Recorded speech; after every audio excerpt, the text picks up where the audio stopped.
Já convido você a abrir a palavra de Deus em Atos capítulo 1, já vou ler o texto bíblico, Atos capítulo 1, nós vamos ler dentro de instantes. Nós estamos nessa série Ídolos do Coração.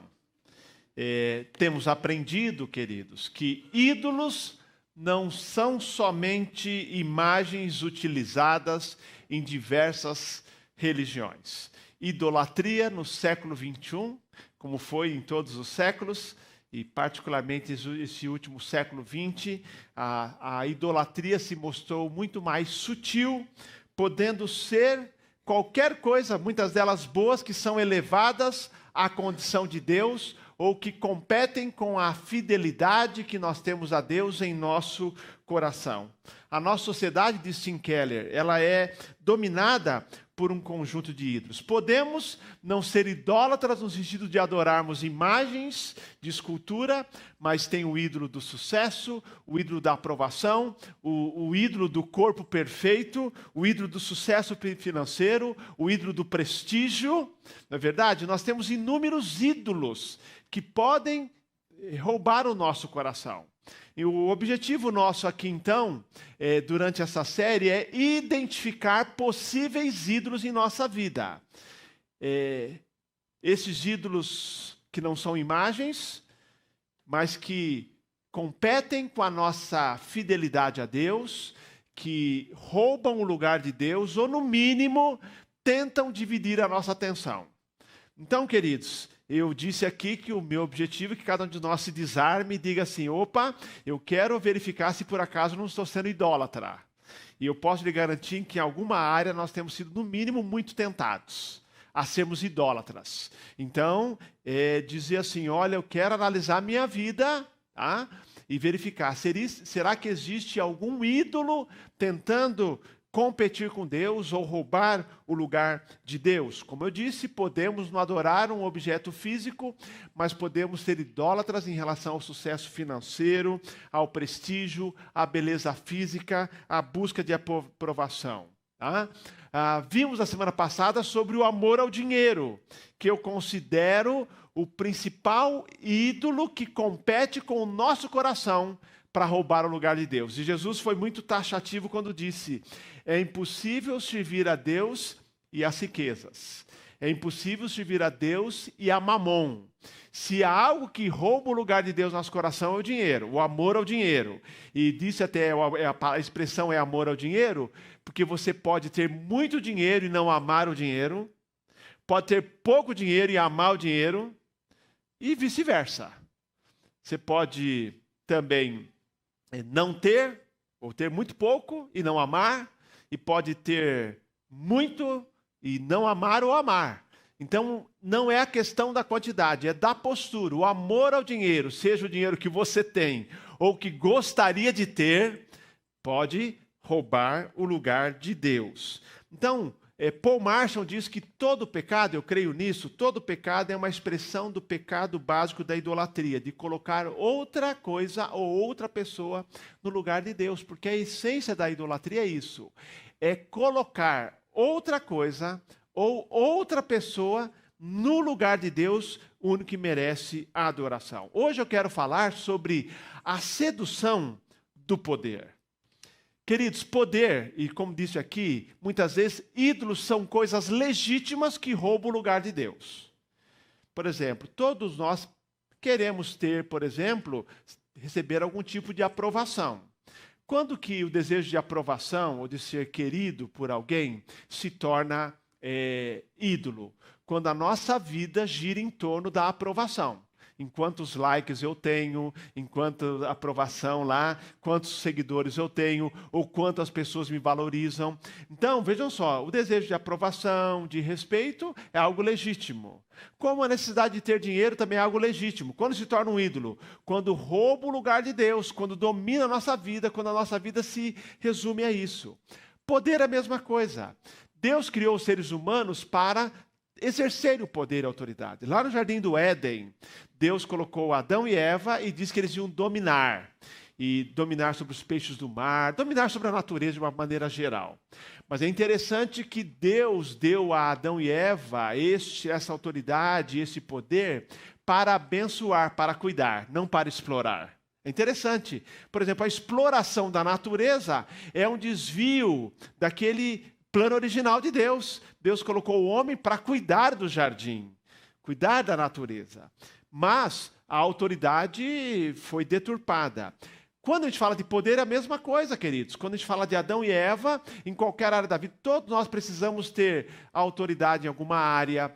O mundo precisa de autoridade, o mundo seria um caos, seria anárquico sem autoridade. A autoridade, segundo a Bíblia, é de Deus, inclusive autoridades civis e autoridades políticas.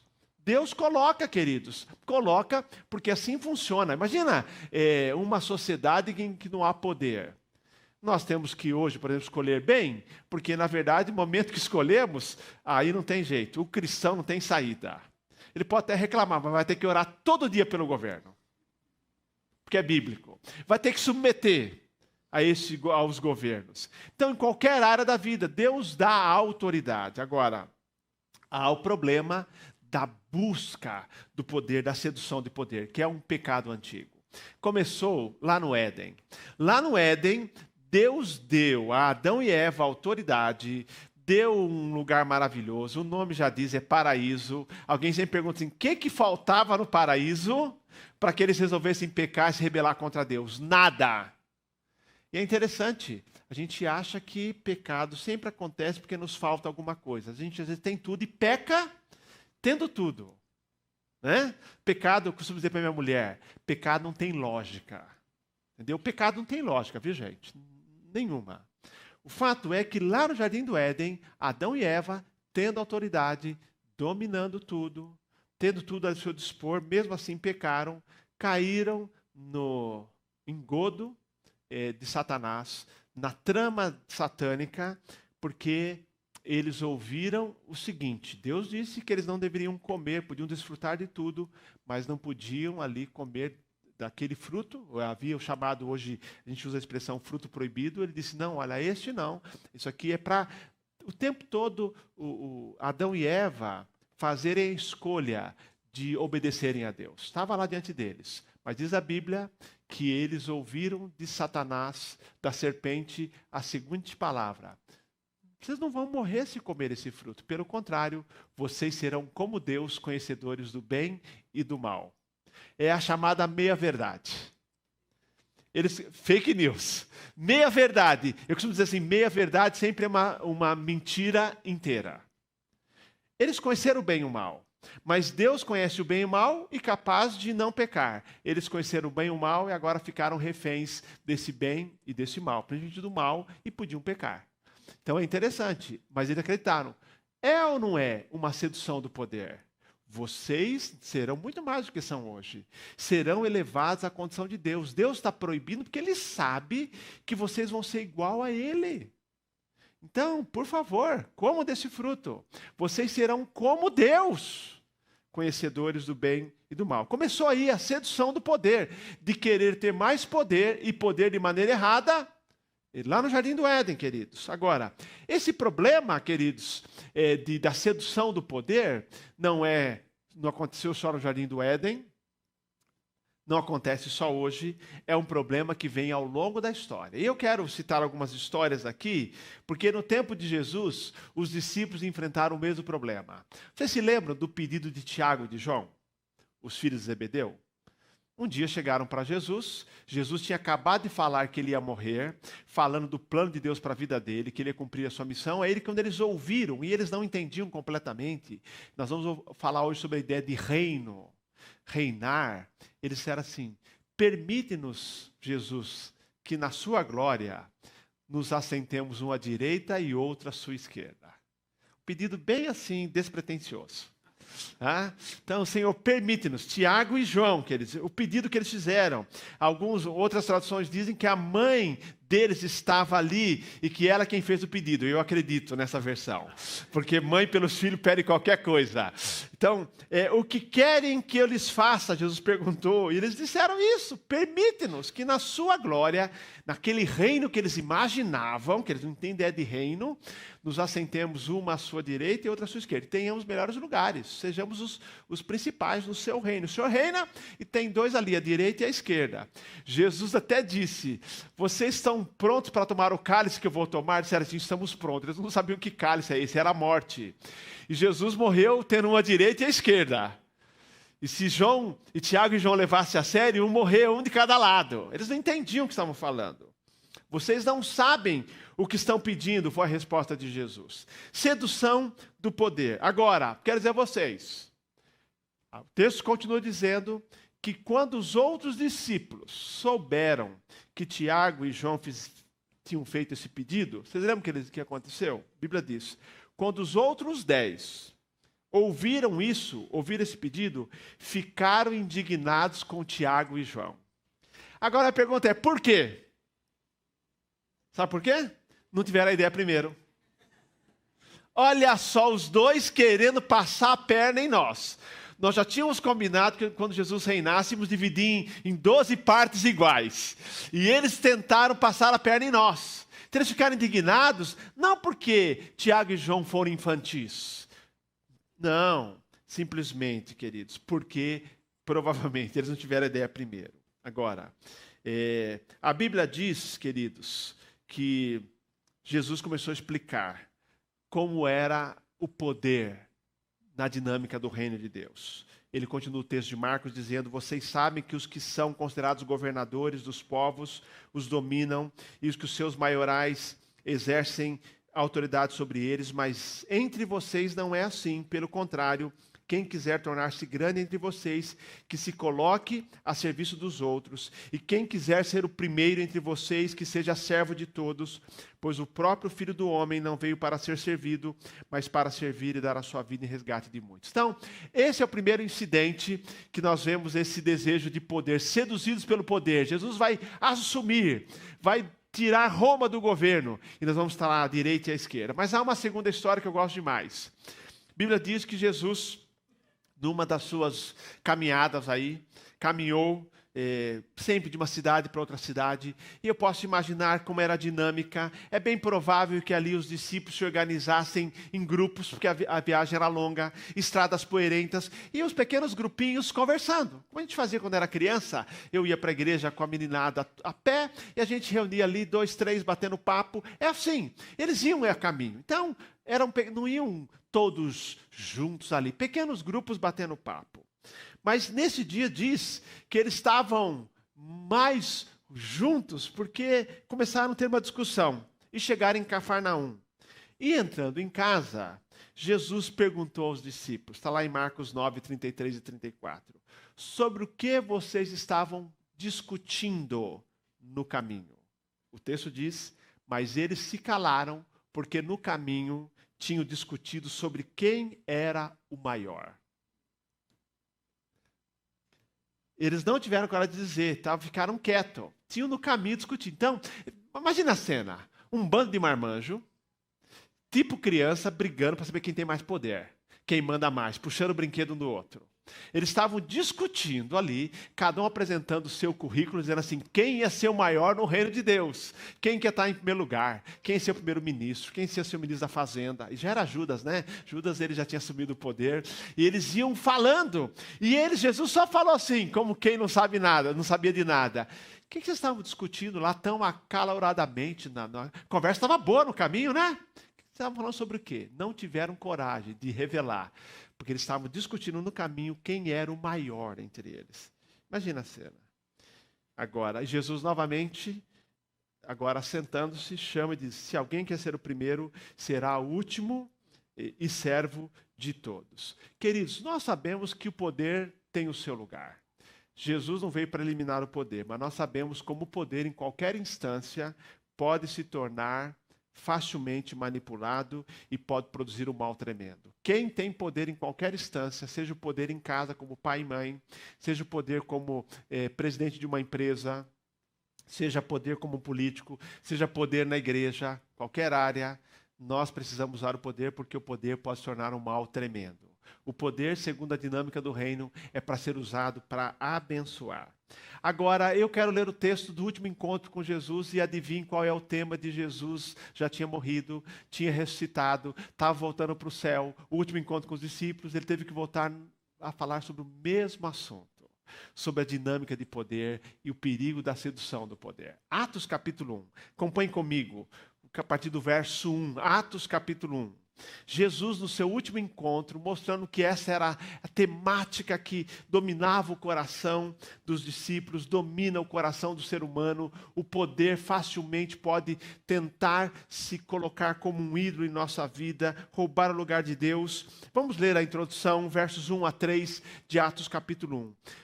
Lucas diz o seguinte, autor de Atos: escrevi o primeiro livro, ó Teófilo, relatando todas as coisas que Jesus começou a fazer e a ensinar, até o dia em que foi elevado às alturas, depois de haver dado mandamento por meio do Espírito Santo aos apóstolos que tinha escolhido.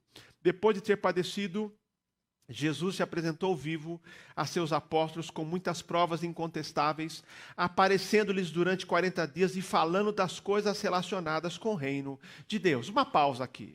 Qual foi a conversa de Jesus no último encontro com os discípulos? A dinâmica do reino de Deus.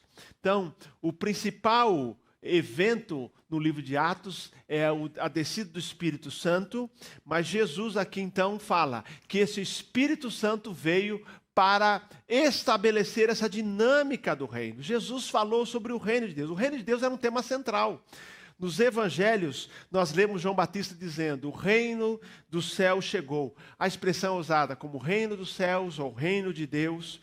Jesus começou o seu ministério pregando: arrependei-vos porque é chegado o reino dos céus.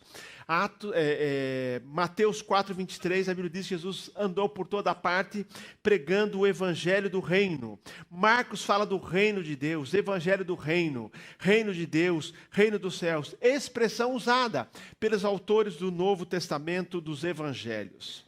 Então, Jesus terminou ali a seu encontro com os discípulos, falando sobre a dinâmica do reino. Ele continua dizendo: e comendo com eles, verso 4, deu-lhes essa ordem: não se afastem de Jerusalém, mas esperem a promessa do Pai, a qual vocês ouviram de mim. Porque João, na verdade, batizou com água, mas vocês serão batizados com o Espírito Santo dentro de poucos dias. Então, olha a pergunta. Então, os que estavam reunidos com Jesus lhe perguntaram: será esse o tempo em que o Senhor irá restaurar o reino a Israel? Novamente a pergunta: é aí que vamos começar a reinar? Jesus respondeu: não cabe a vocês conhecer tempos ou épocas que o Pai fixou pela sua própria autoridade, mas vocês receberão poder ao descer sobre vós o Espírito Santo e serão minhas testemunhas, tanto em Jerusalém, como em toda a Judéia e Samaria e até os confins da terra.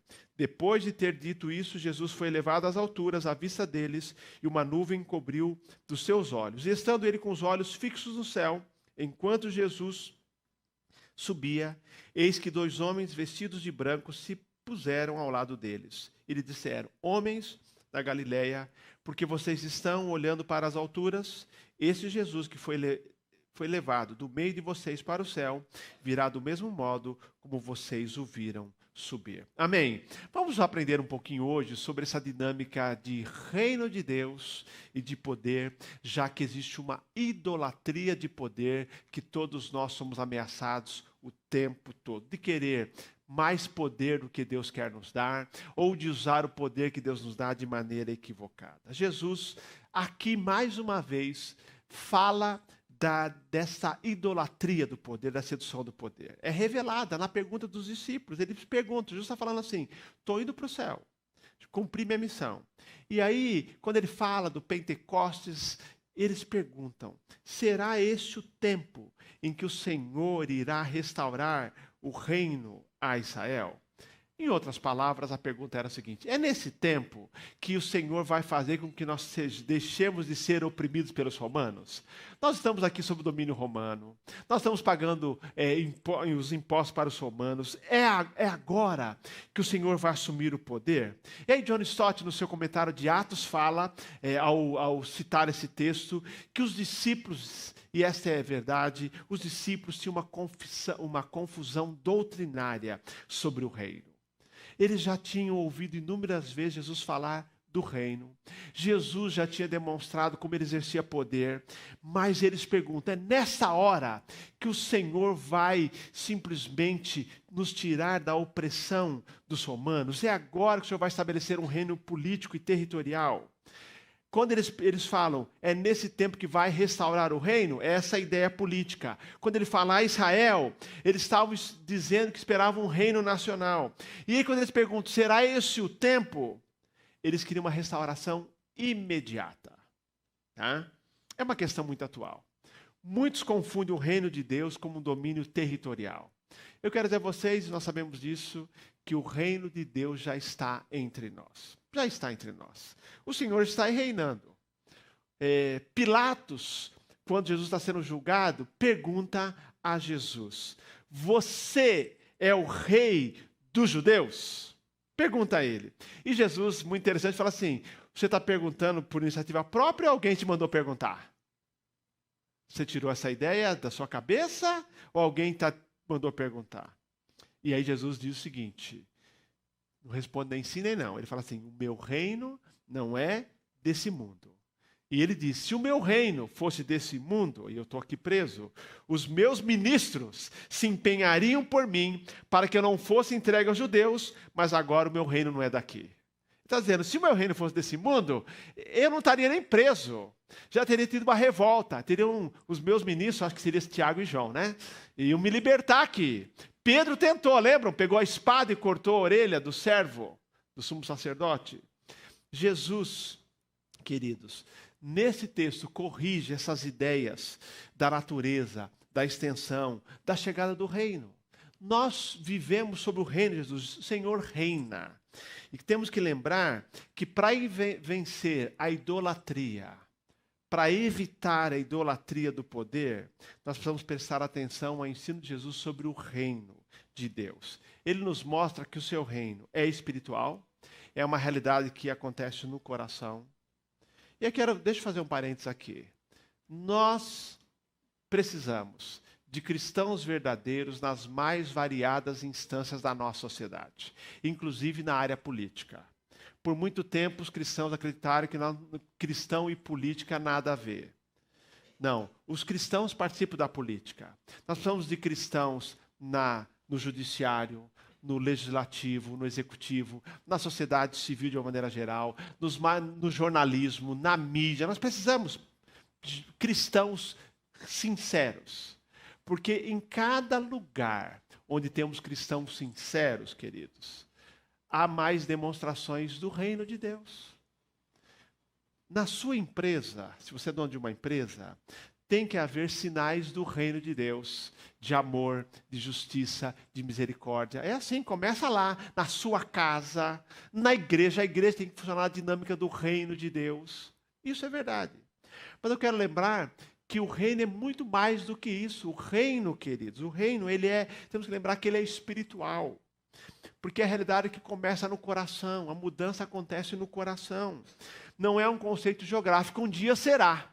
Um dia Jesus vai reunir céu e terra e vai reinar completamente, mas hoje ele já exerce o poder, reinando na vida, no coração de todos aqueles que o aceitaram como Senhor e Rei. Essa é a verdade. E abrange tudo. Jesus disse em Mateus 28, todo o poder me foi dado no céu e na terra. Ele tem todo o poder. Quero dizer a você, tudo que acontece é por permissão de Deus. Nem tudo acontece pela vontade perfeita de Deus. Você sabe disso, né, gente? Porque a vontade de Deus não é feita ainda na terra como é feita no céu. Ele ora, ele nos ensina a orar. Venha o teu reino. Mas mesmo quando não é feita a vontade perfeita de Deus, é porque Deus permitiu. Deus permite algumas situações. Permite. Então Deus não perdeu o controle nunca. O reino de Deus chegou em Jesus, é espiritual, ele é inclusivo, porque os discípulos pensavam que era só para os judeus, ele diz não, que é toda raça, tribo, nação. Nós entramos nele por meio da fé, e esse é o reino de Deus. Por isso nós oramos, como disse, venha o teu reino. E ele é gradual. A Bíblia diz que o reino de Deus, à medida que o evangelho ia sendo pregado, mais e mais pessoas se submetiam a esse reino. O reino de Deus que era implantado, é implantado não por força das armas, mas pela mensagem salvadora de Jesus. Então, aí Jesus diz, queridos, para eles, olha, não cabe, e quando eles perguntaram, será esse o tempo em que o Senhor irá restaurar o reino a Israel? Ele fala, não cabe a vocês conhecer tempos ou épocas que o Pai fixou pela sua própria autoridade. Minha palavra para vocês hoje de manhã é o seguinte, esse texto nos mostra, Jesus nos mostra o seguinte, que Deus está no controle. Sempre está no controle. Quando ele fala, não convém a vocês conhecer tempos ou épocas, que o Pai fixou pela sua própria autoridade, que ele está nos dizendo que o cronograma de Deus está estabelecido. Quando e como as coisas vão acontecer, Deus já determinou. A gente não sabe todos os detalhes, a gente às vezes questiona a Deus, Senhor, mas como que está assim? Quando eu penso, por exemplo, eu não podia imaginar, como acontece a guerra na Ucrânia, que após a Guerra Fria, com o final da Guerra Fria, que era a guerra entre os Estados Unidos e a União Soviética, que pudesse haver uma guerra desse tipo, de um país invadir o outro, queridos. E está acontecendo, uma nação praticamente destruída como a Ucrânia. E a gente pergunta, Deus, o Senhor não está no controle? Deus está no controle, porque o reino dele ainda está se estabelecendo na vida daqueles que o aceitam como Salvador. E quando Deus vai dar a palavra final, um basta para toda opressão, está no calendário dele. Um dia ele voltará. E aí sim ele vai implantar um reino de plena justiça. Então, queridos, Deus está no controle. Nós cristãos acreditamos nisso. Ele reina. Ele tem o cronograma. Queridos, nós cristãos, e a sedução do poder é uma busca de segurança. A gente quer ter segurança, a gente quer ter controle. Deus está nos dizendo que quem precisa estar no controle que é Deus. Eu sei que nós gostamos e dá uma certa segurança ter o controle, né? Mas Deus está dizendo assim, nós não temos controle de tudo, mas quem precisa estar no controle, quem tem o poder para estar no controle é Deus, e Ele está no controle. Ele reina. Seu cronograma vai ser no tempo certo. Tudo, a Bíblia diz que quando Jesus veio foi na plenitude dos tempos, no tempo certo. Quando Jesus voltará para implantar o seu reino definitivo? Quando Ele desejar. Deus está no controle, é a primeira verdade. Mas também é uma verdade sobre poder, queridos. Jesus então fala, já que há a busca pelo poder e o poder é algo legítimo. Mas vocês receberão poder. Não queriam poder? Vão receber poder. Ao descer sobre vós o Espírito Santo, e serão minhas testemunhas tanto em Jerusalém, como em toda a Judéia e Samaria e até os confins da terra. Deus nos concede poder. Essa é a segunda verdade. Deus nos concedeu o poder que nós precisamos.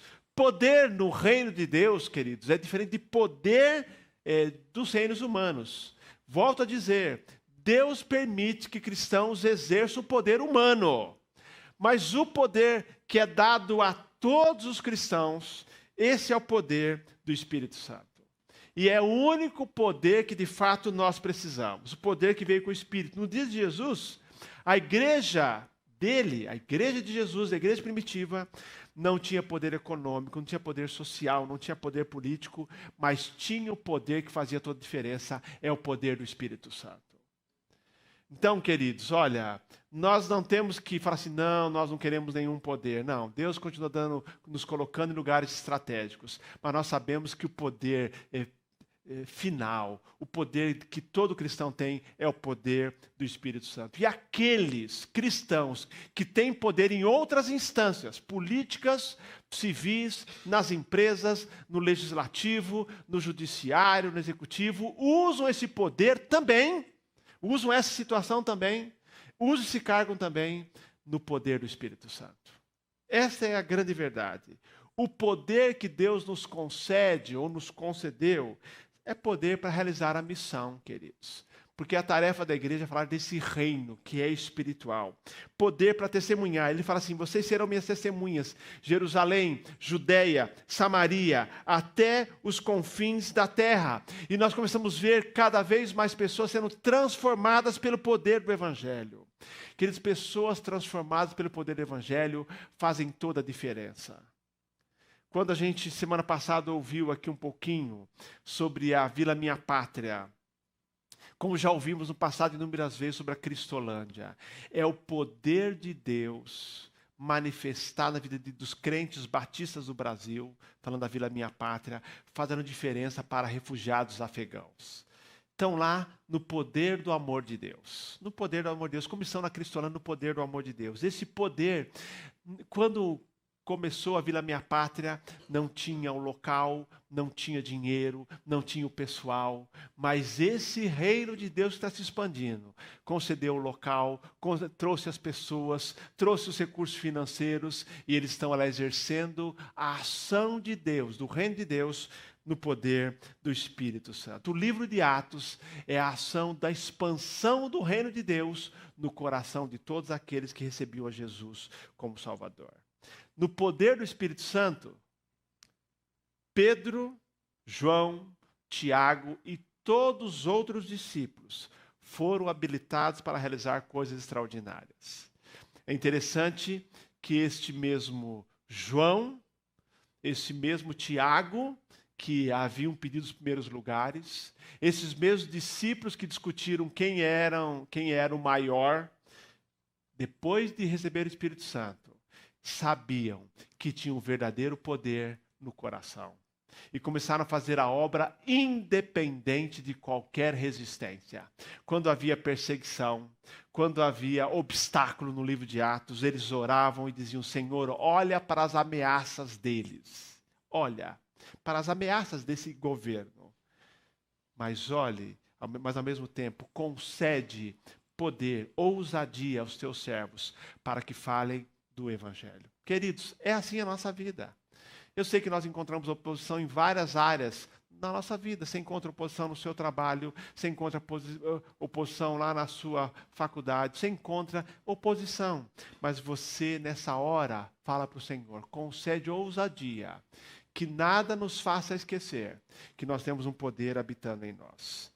Queridos, Richard Foster diz que uma das grandes idolatrias de hoje é a idolatria do poder. Nossa insegurança, desejo de controle, nos leva a desejar poder de maneira muitas vezes ilegítima. Ao invés de admitirmos a nossa natureza, que como cristãos mostra que dependemos do Senhor, nós buscamos dizer assim, eu quero estar seguro. Não, a segurança está em Jesus. O reino de Deus colocou os nossos pensamentos, a nossa visão de mundo de cabeça para baixo. E o reino de Deus confronta, queridos, a idolatria do poder. Como não ser vencido pelo ídolo do poder? Como não ser dominado pelo desejo de dominar o tempo todo? Primeiro, lembre-se que Deus está no controle. Os seus planos nunca foram frustrados, o seu cronograma nunca foi atrasado, né? Os planos deles jamais foram deixados para trás. Os meus planos muitas vezes não se estabelecem, o meu cronograma muitas vezes falha, mas o cronograma de Deus, o plano de Deus nunca é frustrado. Ele está no controle da história. Lembram quando Nabucodonosor achou que estava no controle do mundo? O que aconteceu com ele? Foi comer grama. Sempre que alguém dizia que estava no poder e que mandava mais do que Deus, porque toda autoridade, inclusive para um não cristão, é concedida por Deus. Por Deus. Quando ele pensava, o Senhor tirou o poder dele. Nós não temos esse problema de dizer que sabemos que todo poder vem de Deus. É o poder do Espírito, o poder que Ele dá. Tudo o Pai faz como Ele deseja. Como não ser dominado pelo desejo de poder? Como não viver inseguro só porque não tem o poder que você gostaria de ter? Sabendo que Deus está no controle. Segundo lugar, lembrando, queridos, que nós já temos o poder que precisamos para viver, que é o poder do Espírito Santo. O que você precisa, queridos, é do Espírito Santo. Quando vivemos no poder do Espírito Santo, a principal manifestação, creio eu, segundo a palavra de Deus, é o fruto do Espírito. Quando o Espírito Santo habita no seu coração, o fruto do Espírito se manifesta. Quando o Espírito Santo habita no seu coração, você tem ousadia para pregar o Evangelho, para compartilhar Jesus. Você pode vencer a sedução do poder, servindo ao Senhor, servindo as pessoas, segundo a vontade de Deus. Deus nos deu poder para cumprir a nossa missão. Os discípulos queriam saber mais detalhes do cronograma político. Quando é que eles sofreriam menos? Jesus diz, não vos compete saber isso. Mas uma coisa eu digo a vocês, vocês receberão poder ao descer sobre vós o Espírito Santo, e vocês vão cumprir a missão. Sendo testemunhas, e testemunhas é transmitir o Evangelho com palavras e com demonstrações de amor a todas as pessoas, Jerusalém, Judeia, Samaria, até os confins da terra. Jesus nos ensinou, nos ensina aqui, e ensinou naquelas conversas com os discípulos, que o poder é exercido não para o nosso serviço, mas para o serviço do próximo. O poder é exercido por meio do amor e do serviço altruísta. Um poder, sim, que confronta, que denuncia, mas que transforma e capacita para sermos testemunhas de Jesus. Queridos, duas verdades para nós nessa manhã. Deus está no controle e nós temos o poder que necessitamos para a nossa vida. O que mais nós precisamos? Saber que Deus está no controle e que todo o poder que Ele recebeu foi nos dado por meio do Espírito Santo. Poder para continuar fazendo a nossa missão. Eu queria convidar você a ficar em pé para nós orarmos nessa manhã. Queria que você baixasse sua cabeça nesse momento e falasse com Deus. Qual é o que está tirando a sua paz nessa manhã? O que está causando qualquer insegurança no seu coração? E nessa manhã especial, quando vamos participar das eleições, que a gente possa ir nessa certeza, nessa segurança, que Deus está no controle de tudo e que Ele, o seu cronograma, os seus planos nunca serão frustrados. Que nós possamos estar em paz também sabendo que, de fato, o poder que nós precisamos para a nossa vida é o poder do Espírito, para viver uma vida que agrada a Deus, uma vida que demonstra amor para com todas as pessoas, um amor que serve. Vamos falar com o Senhor nessa manhã. Deus de amor, nós muitas vezes somos tentados, somos seduzidos pelo poder, achando que a nossa segurança está associada a ter mais poder em várias áreas da nossa vida. Mas tua palavra diz que, embora o Senhor conceda poder aos homens, conceda poder aos cristãos em várias instâncias, e isso é bom. Nós precisamos descansar no fato de que o Senhor está no controle e de que o poder que precisamos para a nossa vida é o poder do Teu Espírito, que nos ensina todas as coisas, que nos consola, que nos encoraja, que produz em nós o Teu fruto, o poder que nos dá ousadia para pregar o Evangelho e o poder do Espírito que nos ajuda até a enfrentar dias difíceis, porque o Teu Espírito é o Espírito Consolador. Deus de amor, nos livra da idolatria do poder, nos livra da sedução do poder, de acharmos que a nossa segurança não está em Ti. E que nessa manhã, mais uma vez, possamos dizer que tudo o que precisamos, a nossa segurança está no Senhor, que é o Rei da história, que reina sobre todos. E que possamos usar, Pai, este poder para cumprir a nossa missão com palavras e ações para a Tua glória. É a minha oração em nome de Jesus. Amém, Senhor. Amém.